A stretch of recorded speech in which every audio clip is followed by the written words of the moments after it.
welcome to our latest installment of The Black Table here on the Black Star Network. My name is Greg Carr, and I'm honored to serve as the host every week. And this week, we are having a conversation with one of our great scholars, warriors, organizers, a man that Cornel West has called the towering radical theorist of American democracy of his generation. And in this case, I would fully agree. This brother that we're about to hear from, Professor Adolph Reed, is a professor emeritus of political science at the University of Pennsylvania. That was his latest stop in a long career. He's taught at the New School. He's taught at the University of Illinois, Chicago, Northwestern, Yale, and at Howard University, among other places. He's won a number of awards as the publisher and has published 7 books, and several of them I keep near me, Stearns and the Jug, W.B. Du Bois, American Political Thought, Class Notes. Those 2 of those are collections of his essays. He wrote one of the first books on Jesse Jackson, if not the first. We'll ask him in a second in terms of his political campaigns. And equally, if not more importantly, he is an organizer, an activist. We've talked over the following few weeks and to Robert Smith and Abdullah Kalamat.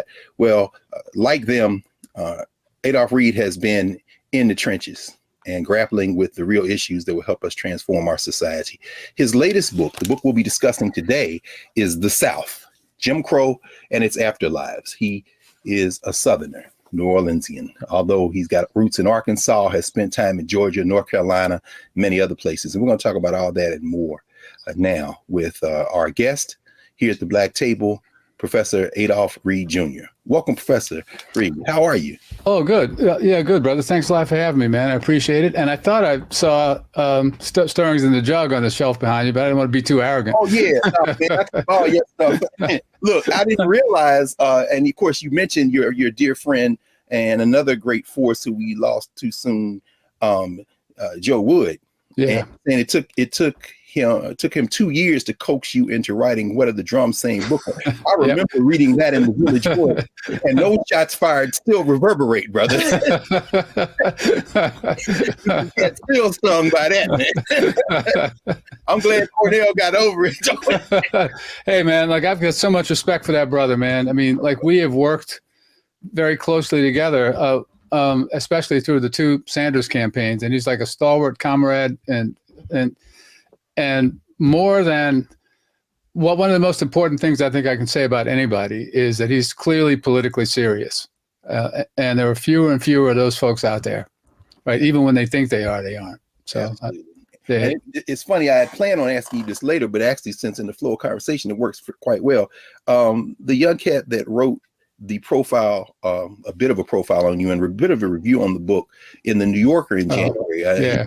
He quoted Cornel as saying that you have these great contempts for structural inequality and hypercapitalism and how these things operate, and people misinterpret perhaps sometimes your very keen and precise, really, critique of how race operates in this society. I think about, of course, your colleague Barbara Fields, who wrote the foreword to The South. But make no mistake about it, you detest inequality in all its forms, particularly these structural inequalities. And it seems to me, I guess the first question I would ask before we get to the book, well, I guess it actually dovetails with the book.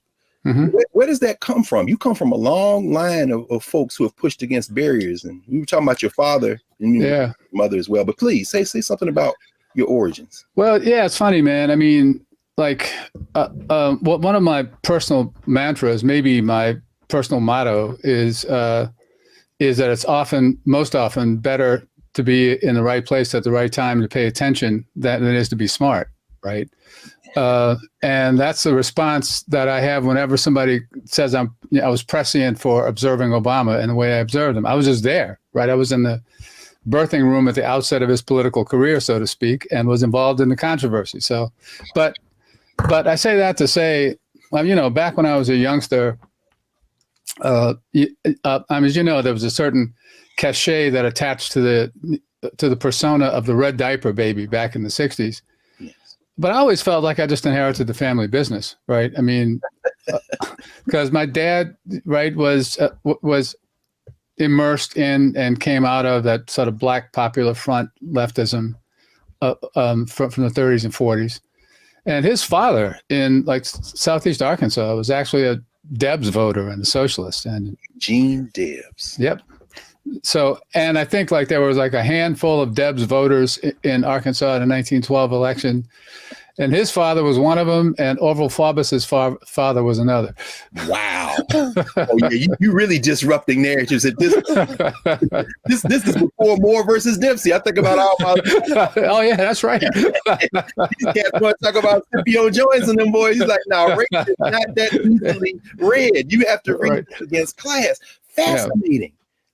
So you did inherit the family business, and I asked you before we started about not only your father's work, but the impact of that generation of historically Black college professors, particularly political scientists. Who, could you talk about well, Southern University in particular, right, in the late 50s and the beginning of the 60s, they had a really extraordinary complement of faculty, like in history and political science. The two departments were combined. And that's one of the reasons that Atlanta University, where I went to graduate school, was I wouldn't say dominated, but there was a prominent line among the faculty and the students that came through Southern. Right, Mac Jones, the department chair. Yes. Is also from Southwest Louisiana and was expelled from Southern in 1960 in the student demonstrations, and went to Texas Southern. Alex Willingham was from Shreveport, went to Southern. When he finished his PhD, went back and taught at Southern, and then came to AU. And those are the people who recruited me to go to AU, right? And Shelby Lewis. It's from Plain Dealings, Louisiana, up there, not too, someplace between Shreveport and Ruston.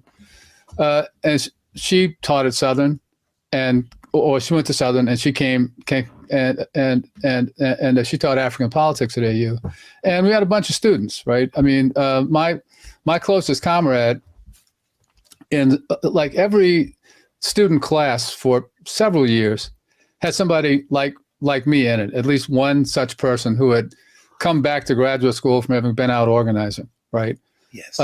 And my, one of my closest comrades, I'd really say my closest comrade in the graduate program is my homeboy, who also happens to be from New Orleans, Earl Picard, who was a year after me. And so for a while there, the leadership of the Atlanta chapter of the African Liberation Support Committee was made up, concentrated largely among a group of people who were graduate students in the AU political science program.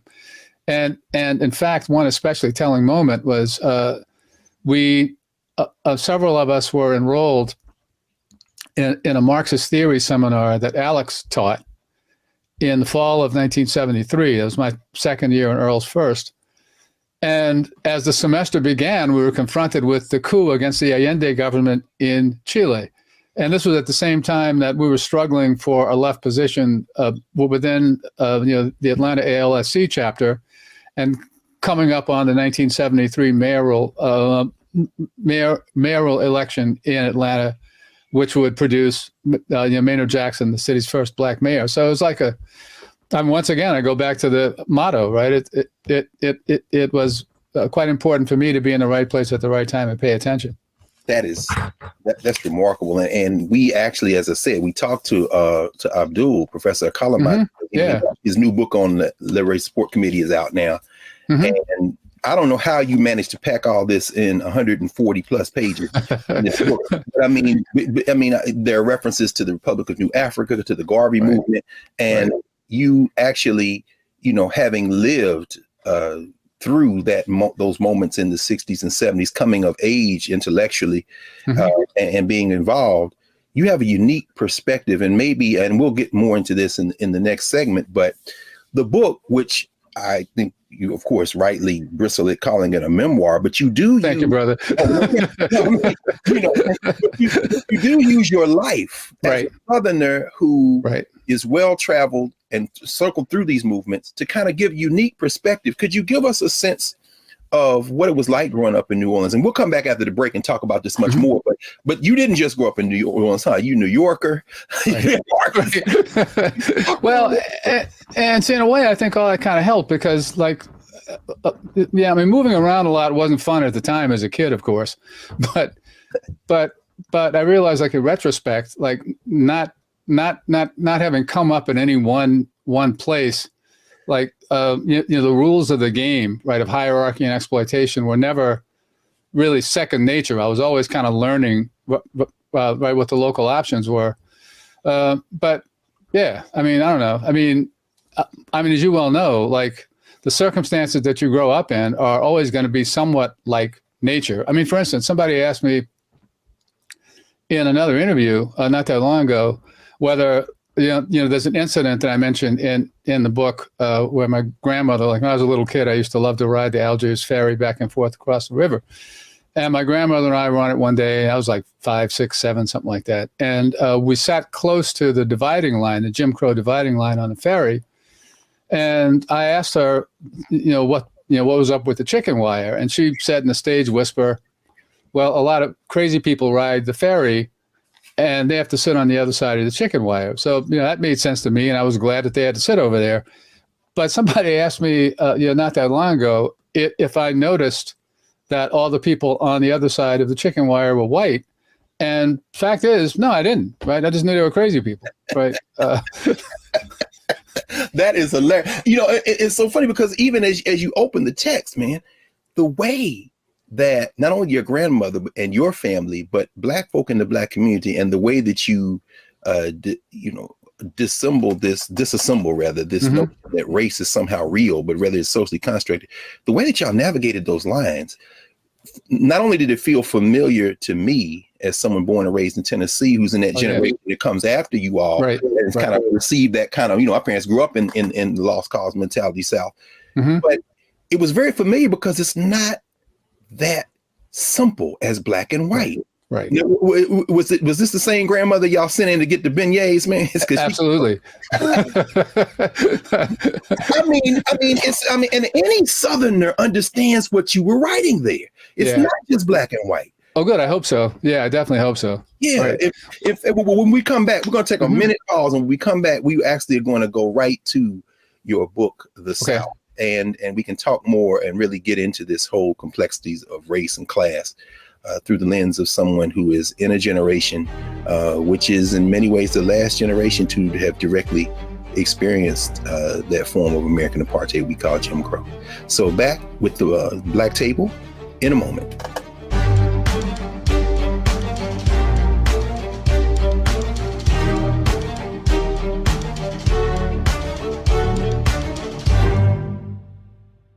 Hi, I'm Dr. Jackie Hood Martin, and I have a question for you. Ever feel as if your life is teetering and the weight and pressure of the world is consistently on your shoulders? Well, let me tell you, living a balanced life isn't easy. Join me each Tuesday on Black Star Network for A Balanced Life with Dr. Jackie.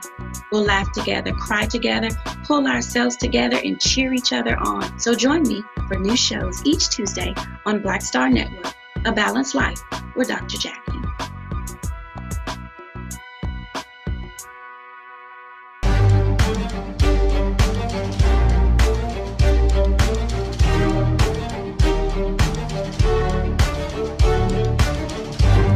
Back at the Black Table with Professor Adolph Reed, Professor Emeritus, University of Pennsylvania, and author of the new book, The South, Jim Crow and Its Afterlives.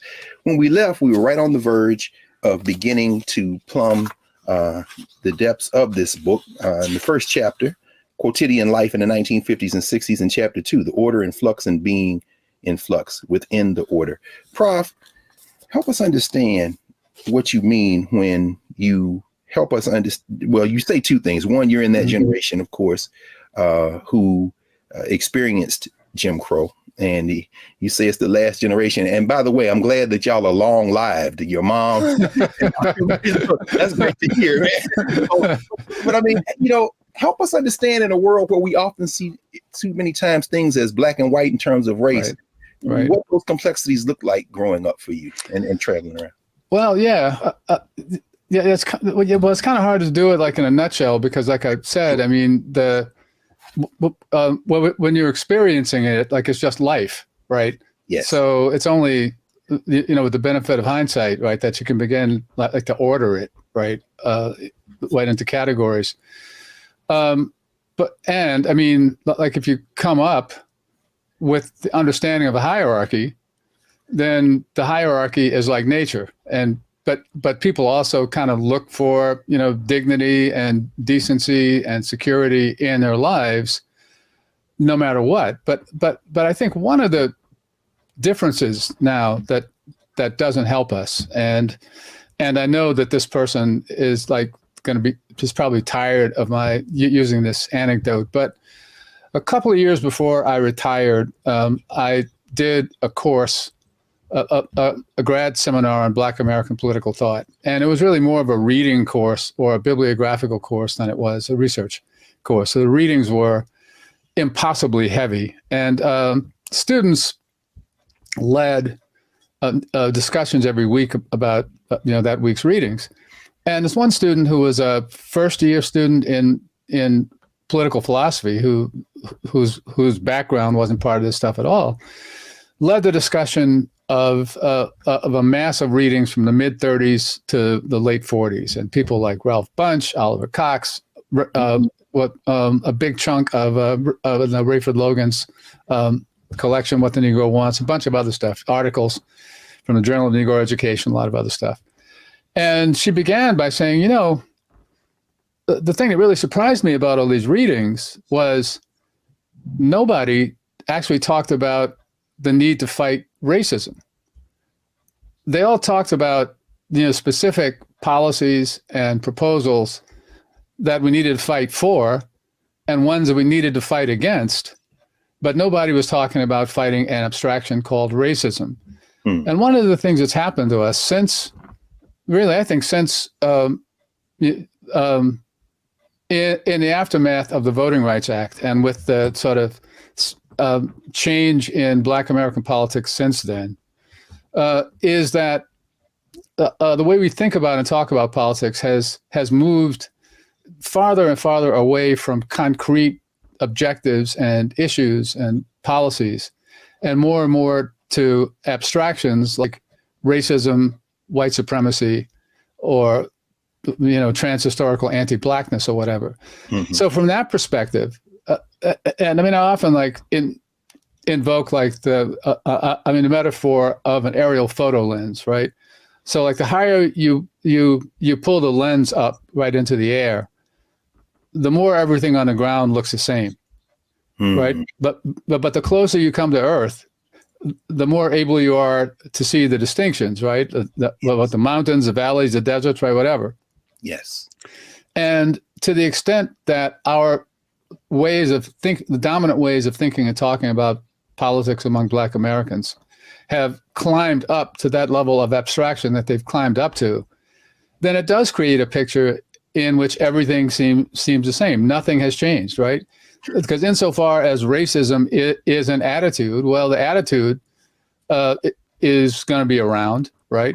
Yes. And that helps, I think, to make sense of the manifestly wrong-headed or problematic notion that nothing has changed for Black people since, 1965, 1865, 1765, 1619. Yeah. Right. When it's patently obvious, most directly in the biographies and occupations of the people making the charge, that a whole lot of stuff has changed, and has changed pretty radically. So I guess I should apologize, man, because I think I might have taken us on what my grandmother used to describe as going all around Robin Hood's barn, and I'm not sure that I answered your question correctly. No, not at all. Not at all, Prof. Okay. Actually, that's actually very good. And I'm glad, because one of the things we're doing here is exposing folks to things they might not hear in other venues. And by evoking those Black writers in particular from the 30s and 40s, and of course, shout out to Charles Thompson, the editor, and all those folks at the Journal of Negro Education. Of course, those just exquisite work, as you know better than I do. It raises two questions that really emerge, that are teased through in the book.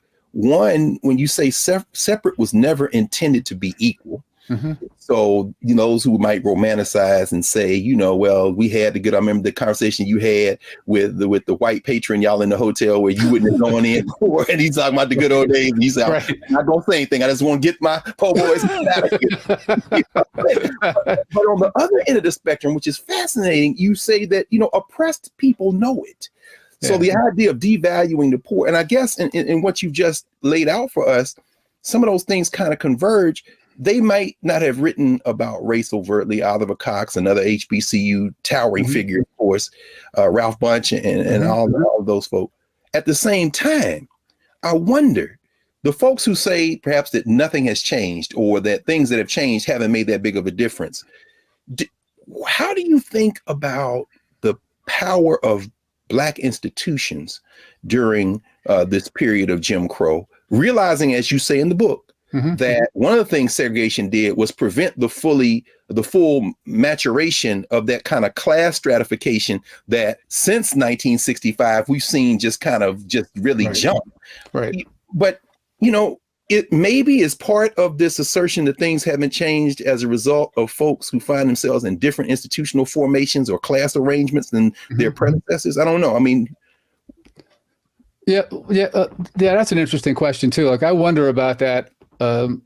Sometimes like in an autobiographical way, like if I'd gone to school someplace else, right, with the opportunity structures that were opening, like if I would have been, John McWhorter's daddy or something like that, right? Right. But I don't know. Right. Y'all had Atlanta University, man, with Mac Jones and them. In fact, we just talked to Robert Smith, who just did. Oh yeah, right. Yep. I mean, I'm trying to imagine what that would look like now. Well, see, I'll tell you something else about that though, too. Like, as important as AU was for me, UNC Chapel Hill was just as important, right? And I saw you dedicated it to Earl Idris Thorpe, man. Yeah. Earl Thorpe, man. Yeah. That's a name we don't hear much. Right? Right. Yeah, that's right. Yeah, and he was a longtime family friend, man. He was part of that group at Southern, too. Oh, you know what? Right. It wasn't the Du Bois book. It wasn't the South. It was maybe one of the other. Right. That's right. It was the Du Bois book. And he was an intellectual historian, and he and people like Samuel Du Bois Cook gave money to defense funds to keep me from going to jail. So that was great. But I didn't mean to take you away from. So you say UNC was just as important as AU? Well, yeah, because the moment that I went there was like a moment in the midst of campus ferment, right? It was just before it was in that instant, like between the free speech or the anti-speaker ban movement and the civil rights protests in Chapel Hill, and the emergence of the anti-war movement, right? So I was there just at the beginning of that. I was part of the group that sort of took over the campus NAACP chapter and rechristened it the Black student movement. But this was also a period in North Carolina when, because of the North Carolina Fund, which was the only one of the Ford Foundation's 13, I think, gray areas projects that was not in a big city. The North Carolina Fund funded community-based organizing of poor people in the state of North Carolina. And in the late 60s, I think North Carolina was probably the most organized state in the country like that. We had poor people's organizations in every major city. And they were mainly organized through a group called the Foundation for Community Development, which was one of the spinoffs of the North Carolina Fund. Howard Fuller, who became Owusu Sadaki and then went back to being Howard Fuller, was like the key, lead Black Power organizer in the state. My good friend and comrade, Jim Lee, who was also a few years ahead of me, was right up there with him. So this was like a set of institutions that was there for young people who were inclined toward political activism to engage themselves with and to develop through. And another one, just to sort of queer the story a little bit, the UNC campus YMCA became a central node of the intake for an age cohort of radicals around the state. because it was run by a woman named Anne Queen, who was an older white woman who had been a mill worker early in life. At some point, there was a significant intervention in her life. She went to Berea College in Kentucky, and then I think was the first woman to graduate from the Yale Divinity School. And she was kind of a social justice, they call her now, oriented person. And she was just a conduit so through her, the Y, like in addition to being a case where every student could get their checks cashed for free, was what was a place that ran programs and like institutions that brought us in. One central one was what was a group called the Youth Educational Services, which was a tutorial project. And that drew me in. It drew in people like Nelson Johnson over at North Carolina A&T and a bunch of others of us from around the state. So Nelson Johnson from the A&T 4. Was he from the A&T 4? Nelson Johnson. I'm trying to remember. Maybe not. Maybe he comes right after that. Yeah. But we're going to take right. That A&T 4. Yeah. He definitely comes after that. He comes. Okay. Yeah. No question. But I do want to. We're going to take a break. When we come back, you've kind of led us into, particularly in chapter 3, as you talk about how folks are trying to make sense of themselves. I assume this is the period when you interact with the Lumbee Indians and these categories of race just kind of melt away, and people have to scramble and decide what they're going to do. And class really is beginning to emerge. You say, like Du Bois says, once these race barriers have fallen, we have the more intractable questions of class. Right. We have more to deal with. We'll be back in a second on the other side of this break with Professor Adolph Reed Jr., his new book, The South. This is The Black Table. Back in a second.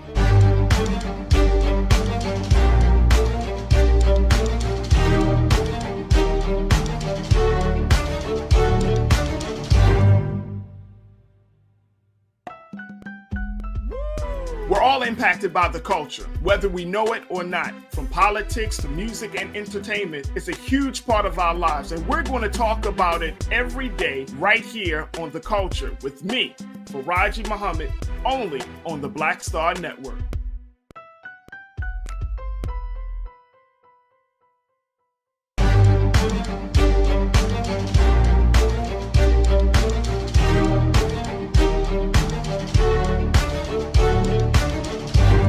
Back at the Black Table, Greg Carr, Black Star Network, joined today by Professor Adolph Reed Jr., author of his most recent book, of course, The South.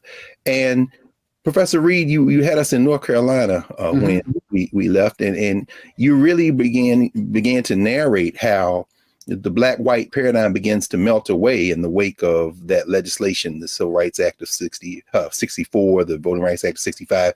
And in the 70s, this convergence of different folk, different ideological positions, postures, different races, you really force us to confront the fact that most people will try to do what's in their best interest, and they're just going to use the reality they inherit and the frameworks in which they inherit to try to do that. I mean, they're just navigating in circumstances. And how were your experiences? How should we use them as a way to confront some of this kind of essentializing impulse that we see in today's politics? Well, that's a good question. I mean, like my dad always said that the greatest general in the world is General Hindsight, right? Because he's never lost a battle. And I got smarter about this stuff as it receded in the historical in the rearview mirror. But yeah, that's what people do. And I mean, Peter Novick, like the historian, in a very powerful book called The Holocaust in American Life, argued against the Goldhagen thesis and like other people who've contended that that ordinary Germans bore a responsibility for not doing more to rise up against Hitler. And Novick's point, which I clearly took to heart, is that if you set heroism as individual standing against the tide, right, as a standard for being a just or a decent person, then you've stacked the deck, right, to make everybody horrible, right? Because what most of us do most of the time, all of us do some of the time, is adjust our senses of self, our aspirations, how we view the world in relation to what we understand to be the limits that we come up against. And it's a different point, but I'll say this, like, this is one of the problems with progressive or nominally, well, frankly, the way I've been saying it lately is whatever that formation is that occupies the space that the cultural space that a left would occupy if there were one in the U.S. And you stand to the left, really, for all intents and purposes, what are we even talking about? Yeah, no, nothing. But it's not there, and I think that's something that it would do us well to face up to. But one of the big problems with whatever that amalgam is out there is that being a progressive or a leftist has come much more to be a statement about oneself, about how one sees one's identity, than it is about a pragmatic commitment to transforming the world, right? Mm-hmm. And like there are a lot of factors that feed into that, like the whole NGOization of the movement, I think, is one of them, certainly, and a big one. But to the extent that that's the case, then that means that people are more committed to an understanding of who they are and what they feel, and seeking, as everyone does, right, to some level, to harmonize. And this is something else my dad often said about ideology. He described it as, in one sense, the mechanism that harmonizes the principles that you want to believe that you hold and what advances your material interest, right? And we all tend to do that. And see, I think among other reasons, that's why it's so important for us to be part of collective processes, because I don't trust myself, right? Like none of us can, not really. Well, no. I mean, without absent some type of group formation. In fact, I want to ask you about that, because you write about while you're in North Carolina, rather, Soul City, Floyd McKissick, and you make an interesting observation that some of the class interaction between whites and blacks, there's more of a comfort level based on class than there is race. And I guess that leads me to a question as it relates to race. And you as an organizer who spent a lot of time organizing, when you say that, for example, Black folk really have no obligation of group loyalty, and I'm not going to single out Black folk. I don't know if there's any folk who do that. Is there anything to be gained in trying to cultivate a sense of group loyalty beyond shared oppression among Black folk? And how do we do it for those who are in the working class or the poor? Well, yeah, that's a good question too. I mean, the group loyalty thing is interesting, right? In this sense, people belong to multiple groups, and see, this is what like the straight race line wants to deny. I mean, from the time that I first encountered Patricia Hill Collins's work in the late '80s, and what was to become later, or not much later, intersectionality. What struck me was that the account goes like, men have particular experiences as men, women have particular experiences as women, Blacks have particular experiences as Blacks, et cetera. And I mean, heterosexual people have a particular experiences as heterosexuals. And then in Collins's account, anyway, the punchline becomes, therefore, to understand the situation of a Black woman, you got to be a Black woman. And my question was always, well, why is that the last stop on the train line, right? I mean, what keeps this way of thinking from going all the way to the radical subjectivist view that no one person can adequately understand the experience of any other one person, because every individual is going to be like a snowflake in that sense. Yes. So there's solidarities and solidarities, right? And I mean,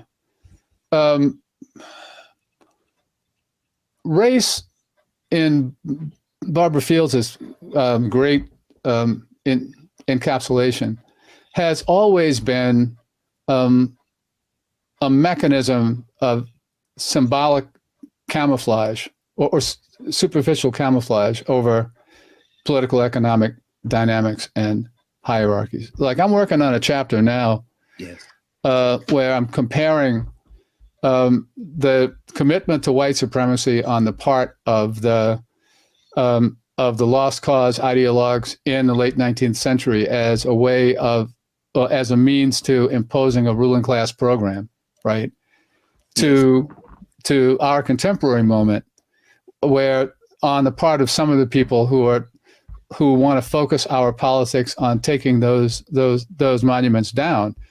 And don't get me wrong, nobody in this world is happier to see them gone than I am. But there are elements out there that want to make that a centerpiece of what we understand Black politics to be all about. And my argument is that those forces are pursuing a racial or a race reductionist understanding of the issue for a different version of the reason that the white supremacists at the end of the 19th century were doing it. And that in both cases, it's to advance a class program. Absolutely. In fact, I'm dying to ask you this, particularly reading chapter 4 on passing, where you raise this question of group loyalty and obligations or lack thereof and individualism. Looking at somebody like Judge Jackson, soon to be Justice Jackson, Ketanji Brown Jackson, married to a white man. You see a lot of Black folks saying, "Well, she's married to a white man. She isn't loyal to us."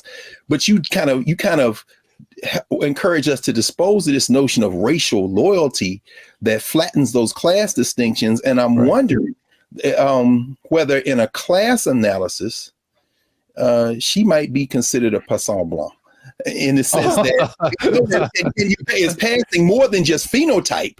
It's passing also a class phenomenon in the sense, and are we really overburdening that kind of demography based, we've got a Black person on the Supreme Court, are we really overburdening it instead of doing like you and your colleagues were doing and really began doing in the 60s and 70s with the Black politics model?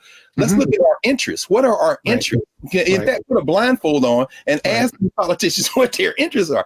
I'm wondering, I mean, is there a passing equivalent in a class? Right. The passing analogy, like in this respect, is interesting. I'd have to think about it more, but I will say this: that that the race or the demand for race loyalty is often a mask over a class program, right? Like this is an anecdote, of course, it wouldn't make it into the book, but when I moved back to the East Coast from Chicago in the late 90s, I was on a flight back to Chicago for a conference, not long after, and I flew out of Hartford. And a Black woman came into the gate, and she looked familiar, but I thought, like, I'd done a lot of flying the previous couple of years, and I thought that, and I'd begun to recognize flight crews on United, so I thought maybe she was a flight attendant I'd seen before. Right. But then I realized she was Gail King, who at that point was an anchor on Channel 3 in Hartford. And it was kind of interesting to watch because her fan base, which are like, white women from 25 to 45, were like gushing, of course, and were all over her. And it was kind of interesting ethnographically to watch her performance of that combined a superficial expression of intimacy and a regal distance at the same time. I thought, wow, that's interesting. But at one point she was explaining, to one of the fans that she was going to Chicago that weekend because that was the opening weekend of Beloved, Oprah's film, right? Based on a Toni Morrison novel. And then she kind of stage whispered to these women that, it's very important for us to see it on the opening weekend because that would help for the rating sweeps. So I sat there thinking, oh, all right. So I didn't realize that we all have an obligation to go make more money for Oprah, who already has more money than God. Wait a minute, let me, because we want to take a break and come back for our final segment. It does remind me of one of your one line that you gave in an interview regarding the 1619 project, where you said, well, I'm wondering whether or not the concern is for the political economy and the radical inequality, or the concern is whether or not to make sure that 12% of the 1% is black. Right. Yeah, that's right. When you say, I mean, and that's a very disturbing kind of thing. But let's take a break. When we come back, okay. we got our last section, our last segment with you, Professor Reed. And when we come back, we will finish up for now, because as you all can all see, this is an introduction. We've got to have Professor Reed back on so much more of his work. But back in a moment with Adolph Reed Jr., author of The South, Jim Crow and Its Afterlives, at the Black Table on the Black Star Network.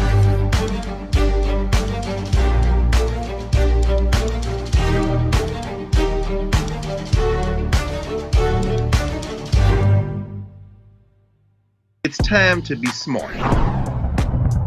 Roland Martin's doing this every day. Oh, no punches! Thank you, Roland Martin, for always giving voice to the issues. Look for Roland Martin in the whirlwind, to quote Marcus Garvey again. The video looks phenomenal, so I'm really excited to see it on my big screen. Support this man, Black Media. He makes sure that our stories are told. See, this difference between Black Star Network and Black-owned media and something like CNN. I got to defer to the brilliance of Dr. Carr and to the brilliance of the Black Star Network. I am rolling with Roland all the way. Honored to be on a show that you own. A black man owns the show. Folks, Black Star Network is here. I'm real revolutionary right now. Roland was amazing on there. Stay black. I love y'all. I can't commend you enough about this platform that you've created for us to be able to share who we are, what we're doing in the world, and the impact that we're having. Let's be smart. Bring your eyeballs home. You can't be Black-owned media and be scared. You dig?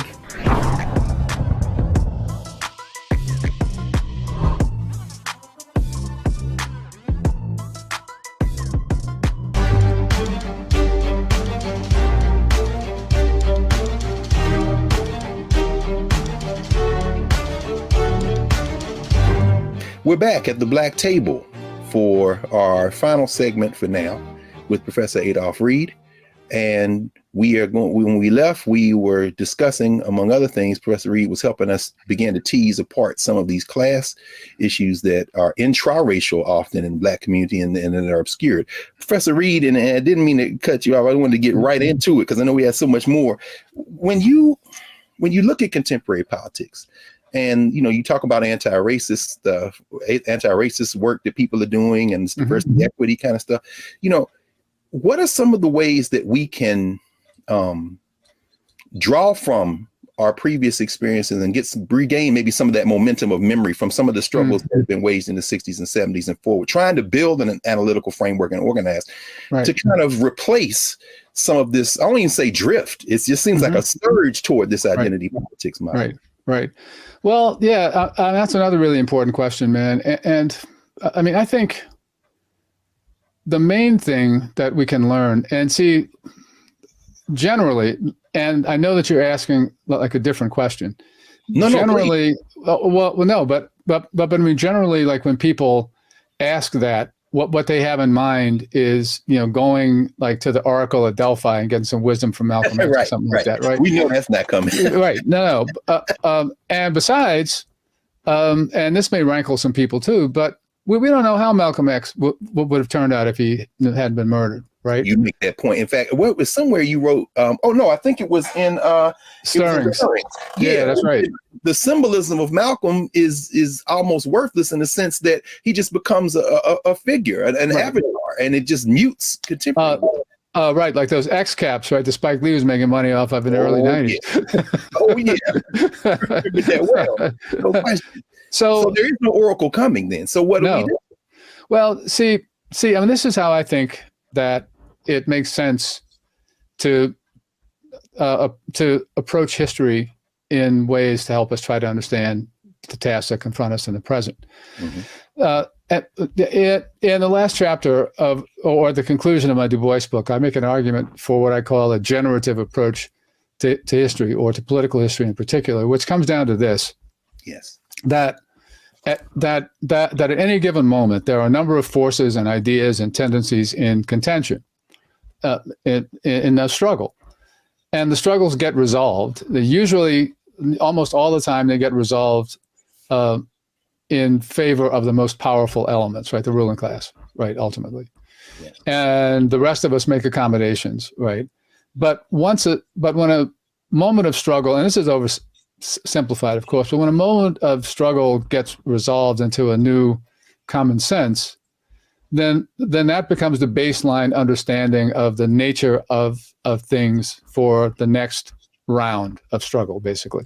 Mm-hmm. I mean, my colleague and good friend, Roger Smith, has a real nice essay on this called, or has done very nice work on this in a number of places around the theme of the spiral of politics, how ideas, institutions, ideologies, and mobilization emerge, transform, struggle, and become a new consensus. If we understand that that's the way the history works, right, then we can sort of see how for instance, the victories of the mass action, or what I sometimes call the heroic phase of the civil rights movement post-war, that culminated in the 1964 Civil Rights Act and the Voting Rights Act, and for that matter, 1968 Fair Housing Act, were victories. The question was on what terms those victories were going to be institutionalized, yes, and who was going to benefit, and what the new regime was going to look like. Yeah. And I say this, I want the audience to understand that, like, I came into active politics. I came into what's generally called a movement through Black Power, right? I mean, that's right. I mean, that's what, right? I was 19. The After Liberation Support Committee in the Republican New Africa, brother. Right. Right. Get it exactly. Right. And I know that, by the way, explaining the situation in Angola to a white race is very complex, man. You crack me up. Well, I got to tell you, that was a moment. But what wouldn't go in the book is that when I got back to his car, I realized that I had a joint and a cigarette pack that was in my pocket. Limitations that's run on that property. But the point you're raising, though, I mean, actually, I know we don't have much time left, but I do want to just ask you about this. You said something in the New Yorker interview, which I thought was intriguing. You say, perhaps democracy doesn't survive the midterms, right? And of course, you went on to express some hope, but in that context, given what you're saying in terms of building multiracial coalitions that are along class lines, working class movements, I'm wondering, there's a lot of noise around people who would consider themselves on the left to say we shouldn't participate in the two-party electoral system we have in terms of voting today. And I'm wondering if you have any thoughts about that, given what you've just said about inheriting a set of material realities and struggling within those contexts, even as you try to transcend them. Yeah, absolutely. Well, and I'll just preface by saying, like, I spent more than 15 years of my life trying to build an independent political party, right, anchored in the trade union movement. And I've never really considered myself a Democrat. It's been a marriage of convenience for me as much as it was for them, right? But having said that, see, one of the benefits, and if you don't mind, like, I want to plug my article on this please. But it's an article called "The Whole Country is the Reichstag." You can find it at nonsite.org, and the shorter version on Common Dreams. Pardon me? Common Dreams. Okay. Very good. And the longer one is in Nonsite. But one of the entailments of facing up to the fact that there is no left is we have no power. We have no capacity to influence anything. And that's why I think it's stupid and a waste of time for people to fall over themselves thinking they have to make comments about Ukraine, because it doesn't matter. And it moreover feeds into, I think, what I think is a definitive American pathology of thinking that we have to comment and pass judgment on whatever goes on everywhere else in the world. That said, the only objective I think there is now, and this notion of getting outside the Democratic Party, to me, is just fanciful, right? Right, because it's not like, so you announce a new party and then people are gonna, like, the masses are disaffected and they'll come and vote for you. That's not the way politics works. The only thing for us to do now, right, the only real objective for leftists, since there is no left, is to do whatever we can to combat the consolidation of authoritarianism or fascism, right? And I would also say that I'm totally fed up with the notion, or with debate among leftists about whether what this movement is in the U.S. and elsewhere counts as fascist, because in my view, that's a parlor game, and if you're in a situation in which the question seems pertinent, then the only real thing you should be figuring out how to do is how to fight it. But I think that's what the objective is for us now. Yes. And I don't know about the midterms, but I don't know what's going to happen. I mean, I feel a little bit more sanguine than I did a few months ago. But between now and 2024, somewhere between an electoral sweep or an out-and-out coup or putsch, I think the danger is quite real. That's chilling and sobering, and we need to pay particularly close attention to it. And there's so many other things I want to talk to you about, and thank you. We're definitely going to ask you back. And actually, this last question I want to ask really is something that prior to COVID, with all the tragic implications of what has happened during COVID, has kind of opened up a new venue for you, just like so many of us. You have been everywhere, man, in the digital and cyberspace, but you've got a podcast now, huh? Yes.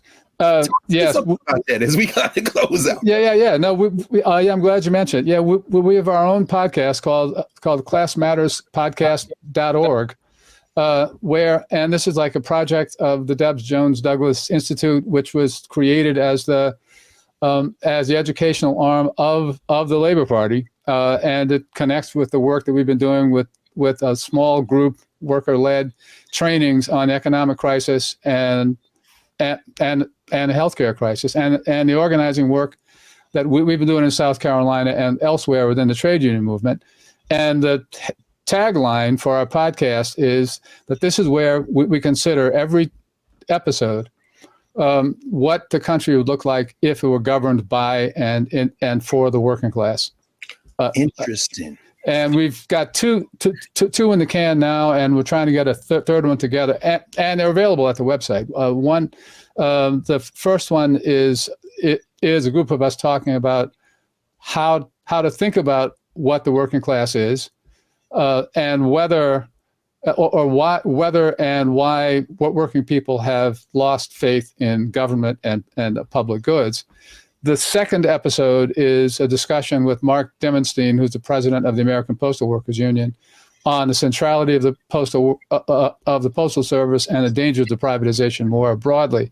And we're trying to get one together now on public education, which we hope will feature a couple of teachers union leaders. Excellent. This is the important work. And even though you decided to retire from the classroom, it seems like you did that. I know black men can't spell, or women can't spell retire. For all your academic exploits and achievements, it doesn't seem like you learned how to spell that word. No.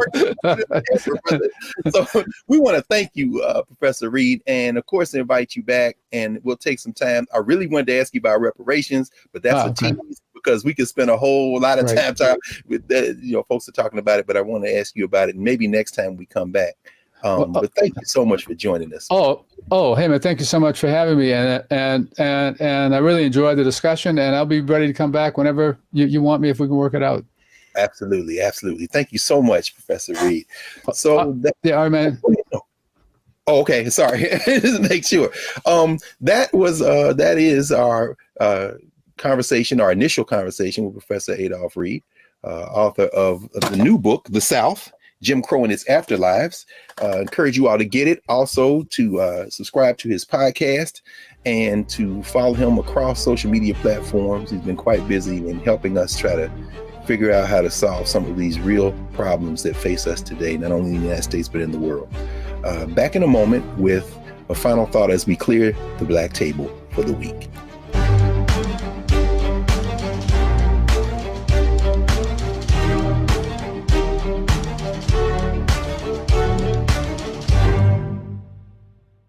Don't you think it's time to get wealthy? I'm Deborah Owens, America's Wealth Coach, and my new show on the Black Star Network focuses on the things your financial advisor or bank isn't telling you. So watch Get Wealthy on the Black Star Network.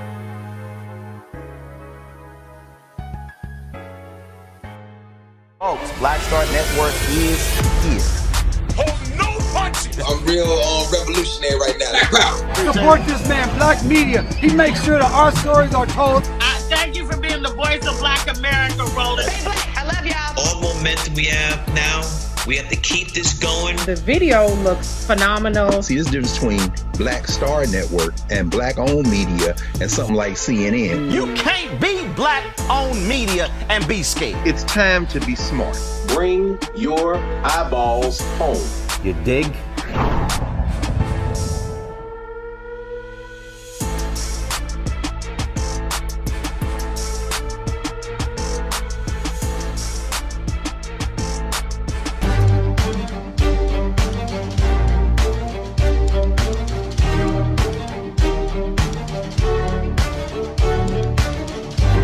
Welcome back to the Black Table. We're going to close out our conversation with Professor Adolph Reed Jr., one of our most important thinkers, contemporary thinkers, with a quote from him.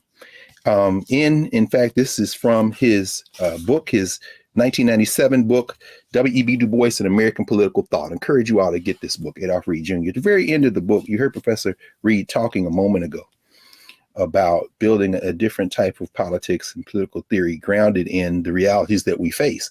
And he closes his book on Du Bois, speaking about Du Bois, by saying perhaps the key point of connection with Du Bois is his militant and unyielding understanding that the truth is made under constraints and not as its agents choose, but made nonetheless. And the actual boundaries of possibility are knowable only through challenging them. Adolph Reed has lived his life to date as a model of that, exactly that type of work. And we want to learn from him and continue to learn from him and think through how we can make the world we want to live in by confronting the world as it is that we've inherited. So join us again next week at the Black Table. I'm Greg Carr on the Black Star Network, and we're very excited about all of the Black Star Network shows. So join us again for this and the other shows on the network. See you again next week.